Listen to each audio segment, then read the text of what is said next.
CNN Chile y Bio Bio, la radio, presentan Tomás Mochati en CNN Chile.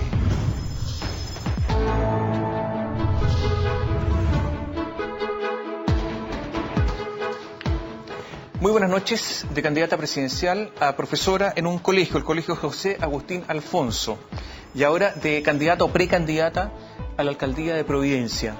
Las ha pasado por todas porque ha sido diputada, ha sido senadora, como decíamos, candidata presidencial, y ahora quiere dedicarse a una comuna, la comuna de Providencia.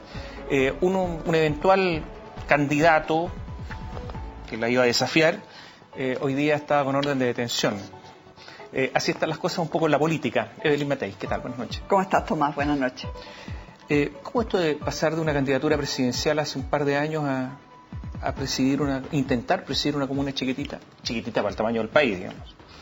Pero al final las políticas son bastante parecidas. Y yo creo que uno puede demostrar muy fuertemente en un área más pequeña, pero que tiene bastante presupuesto, en qué cosas creemos, qué nos gustaría hacer, cómo se puede, sí se puede enfrentar la delincuencia, cómo uno puede mejorar la calidad de vida de las personas. Y además me pasa, Tomás, que no tengo realmente ganas de volver a la política contingente, a la política partidista, a la política... Esto es mucho más de gestión que de política. No, también, así que la verdad es que estoy muy entretenida. También es política. Naturalmente es una decisión política. A ver, es una decisión política, obviamente. Pero no es una cosa, o sea, cuando tú estás viendo cómo mantienes una buena política, por ejemplo, para adultos mayores, cómo les entregas remedios a los que no pueden pagar, cómo mantienes áreas verdes, cómo mantienes la comuna limpia, cómo todo eso, la verdad es que al final de política partidista tiene poco, ahora, tiene mucho que ver de gestión. Cristian Lavia ahí estuvo hace un montón de años, y bueno, ya lo hizo. Ese es el pensamiento de la derecha, ¿no? ¿Por qué? El de la B, porque ya hizo gestión. Ya lo hizo, y lo hizo bien. ¿Lo hizo bien? Sí, yo creo que lo hizo bien. ¿Entonces habría que dejarlo a él? Es que yo lo voy a hacer mucho mejor. No, pero si lo hizo bien. Yo lo voy a hacer estupendo.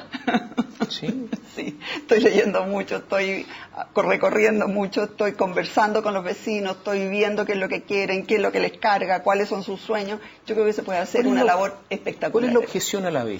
¿Por qué no la B? A ver, yo no tengo ninguna objeción y he dicho desde un principio que si quiere primarias, vamos a primarias, no tengo ningún problema. Ni un problema.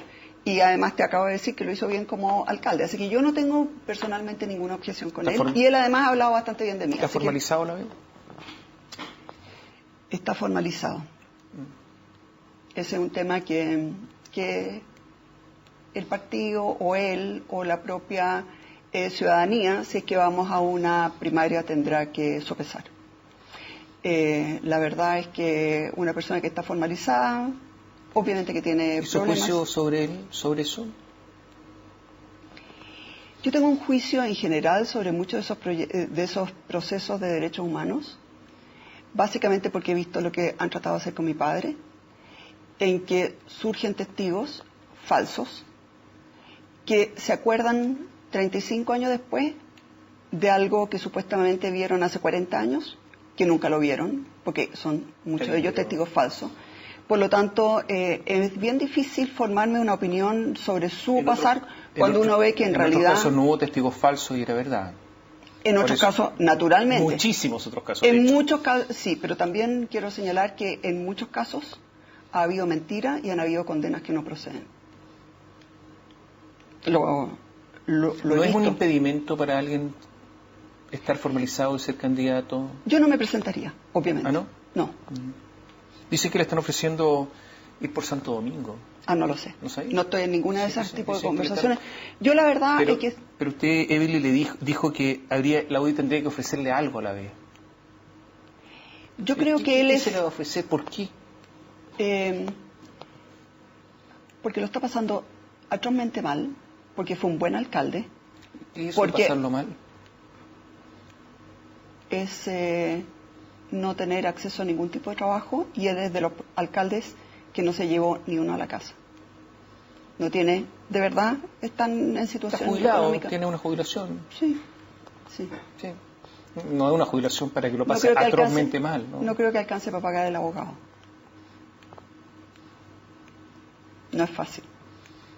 Ya, o sea, ¿habría que ofrecerle algo para que pague el abogado? Mire, yo creo que cuando hay una persona que ha pertenecido a un partido, que lo hizo bien como alcalde, que además ha sido responsable en el sentido, por ejemplo, de no independizarse, uno de lo lógico es que converse y trate de ver cómo... Ahora, yo siempre he dicho, lo ideal son las primarias. Y he dicho desde un principio que estoy dispuesta a las primarias y me parece que eso es también lo que él quiere, así que... Oye, Gabriel Ruiz Tagle, que surgía como candidato, estaba con orden de detención hoy día. Está con orden de detención por no presentarse efectivamente a declarar. Sí. Así están las cosas. Así están las cosas en Chile. Pero las órdenes de detención, no sé si te fijas, son solamente para un lado, ¿eh? O sea, yo me imagino que si Ruiz Tagle hubiese sido el PPD, no estaría con orden de detención hoy día. Está bien, pero no se presentó a declarar y... Estoy de acuerdo, pero lo único que quiero señalar es que aquí, cuando se dice, ¿no es cierto?, dejemos que las instituciones funcionen, esa frasecita, ¿no es cierto?, que todo el mundo dice cuando no quieren dar su opinión, la verdad es que es bien difícil dejar que las instituciones funcionen cuando es obvio que no están funcionando. No está funcionando el Servicio de Impuesto Interno, no está funcionando la Fiscalía, no están funcionando muchos juzgados de garantía. La verdad es que lo que uno siente es que aquí la ley del embudo ha reemplazado esa justicia ciega o que supuestamente debiera ser ciega. Evelyn, ¿a quién prefiere enfrentar? ¿A José Errázuriz o a Julio Jung? La verdad es que yo siempre siento que uno tiene que... A ver, Julio Jung es una simpatía. Nos reiríamos todo el día. Pero esa es una decisión. Yo me mato la risa con él. O sea, creo que hay pocas personas. Todo ese equipo que tenían, Julio Jung con, ¿cómo se llamaba? Rillón. O sea, yo me acuerdo una secuencia, había una secuencia de Rillón y Jung, que eran los dos pilotos de un avión que se iba cayendo, se iba incendiando, y ellos, es que, pero de llorar de la risa. Así que no, y ¿da lo mismo? Es un problema de ellos. ¿Qué le molesta a José Errázuriz? No me molesta nada. No, pero algo le molestará en el sentido que no le gusta lo que hace, porque si no, ¿para qué? No tiene sentido. La gestión claramente se puede mejorar. En todas estas reuniones que he tenido, la gente se queja de falta de aseo, de basura, en fin. Efectivamente, creo que hay mucho que mejorar. Pero, a ver, hablando en serio. ¿Estoy hablando en serio? Sí, pero no me voy a decir... no me voy a decir que el problema de José Errázuriz es que falta el aseo en Providencia y eso es todo. ¿Será algo más? Bueno, yo no estoy de acuerdo en general con nada de lo que esté haciendo este gobierno y ella es partidaria de este gobierno. Ahora, eso no tiene que ver con la gestión de Providencia. Estamos hablando de Providencia. Exactamente. En Providencia, ¿lo único que no le gusta es el aseo, José Errázuriz? Yo creo que la gestión ha sido claramente deficiente. ¿En qué? En todo. No, pero eso en cultura, no se ve la cultura. En seguridad ciudadana, es una comuna que está muy complicada con el tema de seguridad ciudadana. En comercio ambulante, que está invadiendo todo. ¿Hay que eliminar los permisos de los comerciantes ambulantes? Yo creo que hay algunos que efectivamente tienen permisos, y si tienen permiso se verá por qué tienen permiso, pero yo creo que la mayoría no tiene permiso. Y la verdad es que se hace vista gorda, y yo no sé por qué se hace vista gorda, porque la verdad es que está inundado de comercio ambulante. Hay que sacarlos. Los que no tienen permiso, obviamente que sí, pues, hay que sacarlos. ¿Cuántos tienen permiso y cuántos no? No lo sé, es imposible. Yo por lo menos en este minuto no lo sé. Dicen que algunos artesanos tendrían permiso. No sé en qué condiciones se puede dar permiso al comercio ambulante. Pero eso lo saben los concejales tienen que fiscalizar al alcalde, los concejales le tienen que informar. Me parece que se ha hablado del tema y se mira al techo. Se manda de vez en cuando algún carabinero, ¿no es cierto?, una vez cada 2 meses, en ese momento desaparecen, toman sus cositas, se van y a los 10 minutos están de vuelta.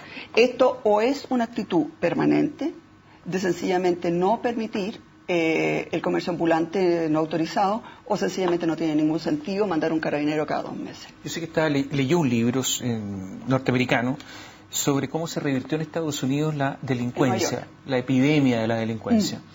¿Cómo se revirtió? ¿Cuál es la receta que quiere aplicar? Policía, patrullaje. Pero la policía no depende de usted, depende del general. Sí, pero uno puede coordinar. Y además uno tiene seguridad ciudadana y uno puede coordinar seguridad ciudadana con policía.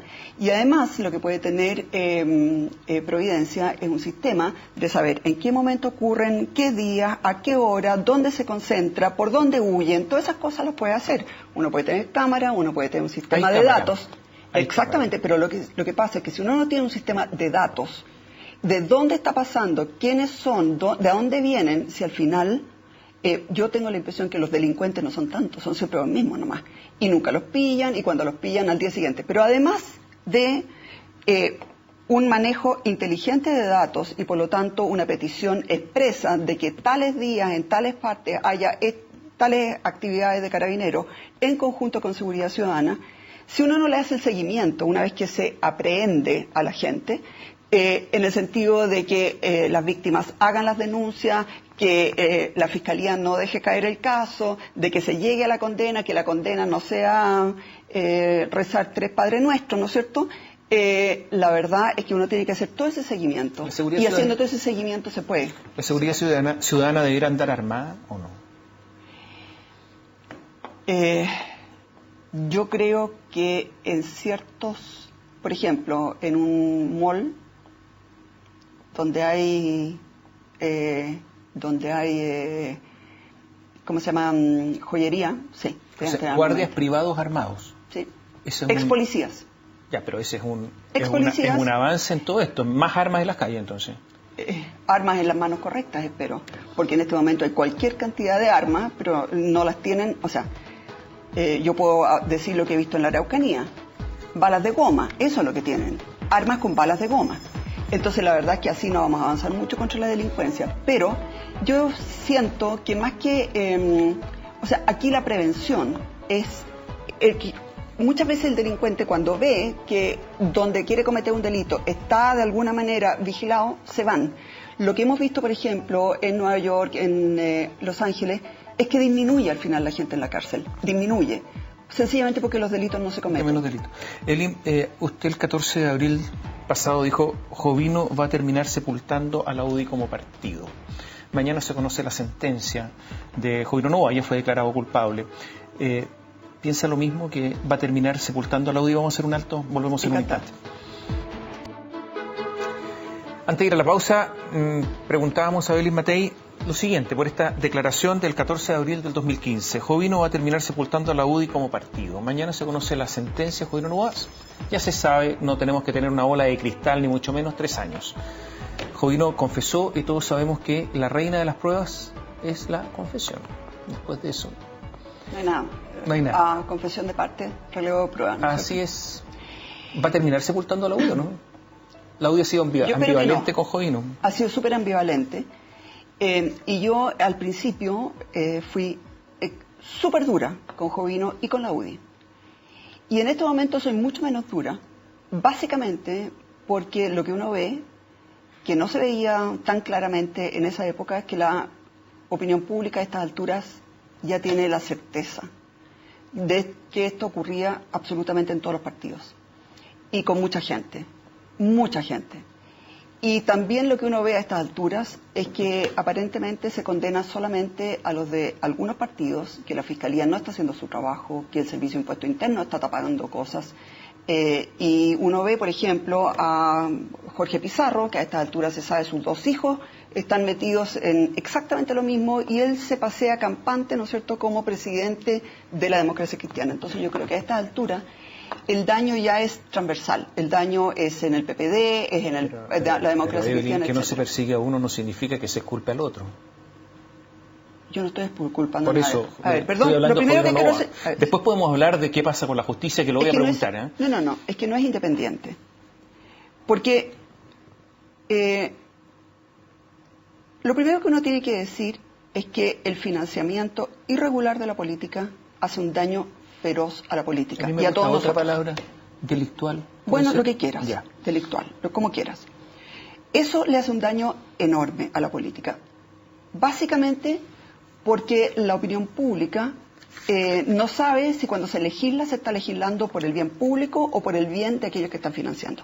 En segundo lugar, creo que el caso Soquimich es 1000 veces peor que el caso Penta. Porque el caso Penta, ¿no es cierto?, los dueños, los que pasaban la plata, pensaban lo mismo que los que recibían la plata. En el otro caso, pensaban diametralmente opuesta y por lo tanto se les paga. Es un acto de corrupción para mantenerlos callados. Claro, exactamente. Entonces, todas estas cosas que hemos ido sabiendo y que han ido quedando establecidos, yo creo que van. O sea, yo preferiría que todas las personas que están metidas en este tipo de cosas salieran y se apartaran por sus propias. Pero cuando yo lo dije, él estaba como desafiando. Y ahora. Pero Evelyn, es que yo creo que al final uno le puede exigir cosas... a los demás cosas cuando uno las hace también, porque esto lo hace por razones no solamente legales, sino que morales, éticas, principios. Bueno, si la UDI lo hace, ya, la democracia cristiana no lo hace, y por eso Pizarro está como está. ¿No debería hacer la UDI las cosas que cree, y no porque otros no las hacen, no hacerlas? No entiendo el argumento. ¿Sabes lo que pasa? Si uno creyera... O sea, si todos roban, yo no voy a robar. No ese es el tema. Si uno creyera que efectivamente la justicia va a operar y que finalmente va a caer Jorge Pizarro, y también el diputado León, y también Rossi, y también Carlos Ominami, y también el Meo, y todos ellos, y también Peñilillo, y también la familia presidencial, si uno creyera que eso va a pasar, te acepto que uno tiene que ser tajante. Pero cuando uno le pide a un solo partido que va a ser el condenado, que además lo echen del partido, que además sean... Mientras en el otro lado se ríen de los peces de colores, porque saben que están protegidos. Es que eso, perdón, es que yo creo que es mayor injusticia todavía. Naturalmente que el Estado de Derecho es aplicar a todos las leyes por igual. Y que eso no va a pasar. Pero no es una oportunidad de decir somos distintos, creemos en otras cosas. Ya se perdió hace rato, ¿no? La UDI la perdió. La perdieron todos. Yo creo que el único que no ha perdido esa oportunidad fue Iván Moreira. Porque Iván Moreira fue la única persona que desde un principio dijo, me equivoqué, lo siento, pido disculpas y estoy dispuesto a enfrentar un juicio y lo que sea. Entonces, esa oportunidad ya se perdió. No tengo confianza, te dijo, en la Fiscalía, en los jueces en algún momento. No, ninguna. Sí. ¿Confía en Jorge Abbott? Hoy día asumió como fiscal nacional. Vamos a ver los próximos pasos. Pero hoy día, ¿confía en él? Yo me inclinaría por decir que desgraciadamente no, al menos que me demuestre lo contrario. Ya. O sea, la presunción de inocencia contra uno no corre. La presunción de inocencia ya no corre para nadie en el sistema judicial, ni entre los jueces, ni entre los fiscales, y para qué hablar de servicio de impuesto interno. La verdad es que lo que hemos visto es una actuación... Uno piensa qué pasaría si que esto ocurriera en Inglaterra o en Alemania, estarían todos fuera ya. El presidente del PPD fue muy criticado hace ya el año pasado, cuando habló de la retroexcavadora, porque quería refundar todo, incluyendo el sistema económico. Yo me pregunto si Quintana no se quedó chico con la retroexcavadora del Grupo Mate. ¿La demolición? No, con la retroexcavadora del Grupo Mate. Ah. Esa sí que es retroexcavadora para el sistema económico, ¿o no? Es brutal lo que ocurrió ahí. ¿Le creía a Leodoro Mate? No. La verdad es que es muy difícil. A ver, es súper difícil pensar... O sea, ¿usted cree que miente Mate a todo el país? A la falta agrega la mentira. No quiero ser tan drástica. Bueno, eso es lo que acaba de decir. Sí, yo lo sé. Pero me pasa que... Por Dios que me cuesta pensar que efectivamente pudieron no saber. Además, cuando uno ve que ocurrió lo mismo en Uruguay, en Perú, en Colombia, etcétera. Entonces, la verdad es que uno dice, primero, el directorio debió haber sabido. Uno no puede estar en un directorio y decir, oye, pero ¿y por qué subieron los precios? Oye, pero ¿y por qué bajaron los precios? ¿Bajaron porque bajó el dólar y se están importando? ¿O bajaron porque bajó el precio mundial? ¿O bajaron porque tenemos... Si no hay una explicación de por qué subió y bajó el precio, el directorio lo tiene que pedir. Yo lo único que quiero señalar es que esta colusión, o sea, la rabia que tengo con el Grupo Mate, con el otro grupo, el sueco y ante Gabriel Ruiz Tagle, es que es una rabia infinita, porque el daño a los consumidores es terrible, pero sobre todo el daño a la confianza, el daño a la economía social de mercado. Una economía social de mercado no puede No puede funcionar con colusión. Evelyn, Es de las cosas más graves y debiera ser penado con cárcel. Evelyn, ¿quién es su candidato presidencial? Piñera. No tengo ninguna duda. ¿Ese es su candidato? Sí. No lo entiendo. ¿Por qué? Pero si Piñera recibió plata de Aguas Andinas, de Soquimich, y no las usó ni se pasó campaña, se las metió al bolsillo. Es lo peor de todo. ¿Cómo va a ser su candidato? Me está hablando mal de estas personas que horadan todo el sistema. ¿Cómo va a ser su candidato? Dígame usted quién se salva. Elija otro. A ver, Busque otro. no hay otro. No hay otro. Yo lo que te quiero Entonces, señalar es... no tenga candidato. ¿Pero cómo va a hacer eso? Yo te quiero señalar, uno no puede en la vida actuar por una sola dimensión. La vida tiene muchas dimensiones. Las cosas no se juegan en un solo tema. Si tú me dices, yo creo que efectivamente, por ejemplo, Lagos, que yo creo que va a ser el otro candidato, ¿nunca recibió dineros? Perdón, yo estuve ahí en el caso Mopgate. Me acuerdo además del tema de las aulas españolas. Y ahí va a ser, la pelea va a ser entre Lagos y Piñera. Tú me dices, ¿alguno de los dos? ¿Sacándose los trapos cada uno? ¿Alguno de los dos es una blanca virgen? No, ninguno de los dos. Finalmente lo que uno tiene que decir, Clinton debiera haber caído por el tema Mónica Lewinsky. ¿Le mintió al país? Le mintió al país. ¿Hizo cosas que no debían? Sí. ¿Fue un buen presidente? Fue un excelente presidente. Osandón, ¿por qué no? Osandón dice que él no tiene ningún financiamiento legal, que no lo pueden acusar de nada, que no tiene boleta. Lo anda diciendo todo el mundo. Idea. O sea, tú me dices... Osandón no tiene ninguna idea. No es que no tenga ninguna idea, pero tiene pocas ideas. Yo lo que quiero señalar es, gobernar es bastante más complejo que no tener ninguna yaya. Si tú me dices, ¿hay alguna persona que no tenga ninguna yaya en el mundo? Ninguna. El que no la tenga, que arroje la primera piedra, y yo claramente no la podría arrojar. Hay yayas y yayas, ¿no? Creo que la peor yaya es gobernar mal. Creo que es lejos la peor yaya, porque el daño que le hace a todo el país, a toda la ciudadanía, como el daño que le está haciendo hoy día la presidenta Bachelet a toda la ciudadanía, es irreparable. A propósito... Entonces yo te digo, hay muchos presidentes en la historia que tú dices, el propio Mitterrand tenía cualquier cantidad de yaya y que si yo fue un buen presidente, en muchos aspectos sí lo fue. A propósito de Michelle Bachelet, el 1 de agosto de este año te dijo Evelyn que se iba a querellar en contra de ella por encubrimiento en los atentados en la zona mapuche. ¿Qué pasó? Pasaron dos cosas. Primero, nos llamaron desde el sur víctimas y nos dijeron que no hiciéramos nada antes de ir a hablar con ellos. Fuimos allá, estuvimos 2 días, estuvimos conversando con ellos y llegamos a un acuerdo con ellos que era importante primero partir por las querellas en el sur. Tenemos 7 querellas presentadas, vamos a ver si es que podemos presentar más. Y creo que además, en la medida que va pasando el tiempo, se va haciendo más evidente que ahí hay terrorismo. Cuando yo lo dije, en realidad como que todo el mundo dijo, pero por favor, terrorismo no lo hay. A esta altura ya queda claro, por ejemplo, que han tenido que entregar 12 tanquetas de alguna manera, ¿no es cierto?, blindadas. Entonces uno dice, bueno, pero ¿por qué Carabineros necesita tanquetas blindadas? Y porque te estoy diciendo por qué... Eso... No, es que por qué es importante primero tratar de probar que efectivamente hay terrorismo y que el tema...